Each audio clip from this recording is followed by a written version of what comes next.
Even Singapore government కూడా వీళ్ళ యొక్క వేధింపులకు గురయ్యే పరిస్థితికి వచ్చింది. అక్కడి నుంచి మామూలు కన్సల్టెంట్ నేను ఆలోచించాల. నేను టోక్యోలో కన్సల్టెంట్ పెడితే ఆయన ఏదో ప్లాన్లు తయారు చేశారు. అవి చూస్తే నాకు నచ్చలేదు. కడాన నేను ఇప్పుడే నారాయణ గారు ఉన్నారు, Norman faster consultancy.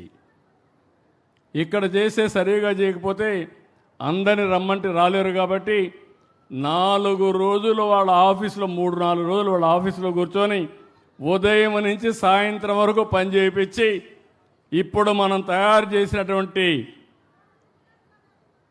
Assembly, high court and hour towers, administrative towers ఇవన్నీ కూడా ఐకానిక్ బిల్డింగ్స్ అన్ని క్రియేట్ చేశాం. దానికి కూడా నెగతాళి చేశారు. ఇవన్నీ కూడా గ్రాఫిక్స్ అని. గ్రాఫిక్స్ అన్న వాళ్ళు ఆ గ్రాఫిక్సే నిజమైతే ఏమవుతారో మీరే ఒక్కసారి ఆలోచించుకోవాల్సిన అవసరం ఉంది.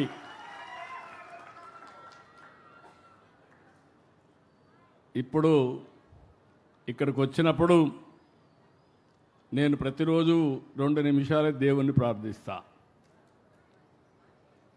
దండం పెట్టుకుంటా, అందరూ బాగుండాలని కోరుకుంటా. నాకు చిన్నప్పటి నుంచి వెంకటేశ్వర స్వామి మా కుల దైవం. మా ఇంటి దగ్గర చూస్తే మంగాపురం సైడ్ నామాలు కనపడుస్తూ ఉంటాయి. అది నాకు ఒక స్ఫూర్తి. నేను దేవునికి దండం పెట్టుకున్నప్పుడు ఇంకొక విషయం కూడా చెప్పాలి. ఇప్పుడు ఇలాంటి సమయాల్లో కొన్ని రీకలెక్ట్ చేసుకోవాలి. నేను అమరావతి ఇక్కడ రాజధాని కడతానంటే రామోజీరావు గారు నాకు ఫోన్ చేశాడు. ఫోన్ చేసి, బాబు గారు మీరు రాజధాని కడుతున్నారు, పేరు ఏం పెట్టబోతున్నారు అనేది నాకు కొన్ని రిజర్వేషన్స్ ఉన్నాయి. నాకుండే అనుభవంతో నా మీడియా అంతా ఉపయోగించి నేను రీసెర్చ్ చేశాను. ఆ ప్రాంతానికి ఒక చరిత్ర ఉంది.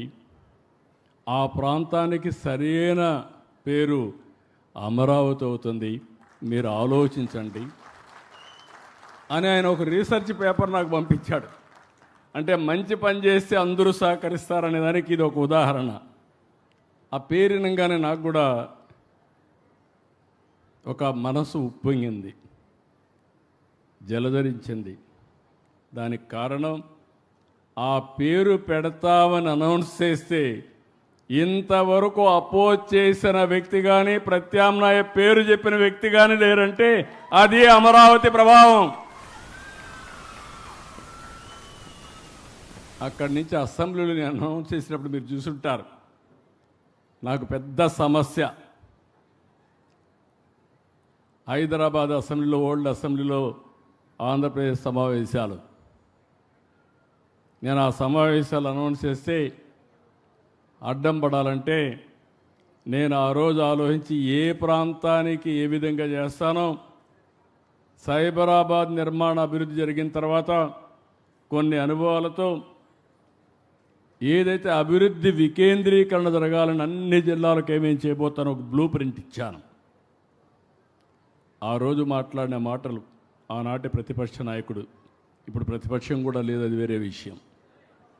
ఆ రోజు మాట్లాడిన మాటలు మీరు చూస్తే రాష్ట్రానికి సెంట్రల్ ప్లేస్ 5-10 వేల ఎకరాలు చాలదు, 40,000 ఎకరాలు ఉండాలి, 50,000 ఎకరాలు ఉండాలి, మనం కూడా నష్టపోవడానికి లేదని చెప్పి పూర్తిగా దానికి ఆమోదించిన వ్యక్తి ఇక్కడే ఇల్లు కట్టుకుంటాను నాటకాలు చేసి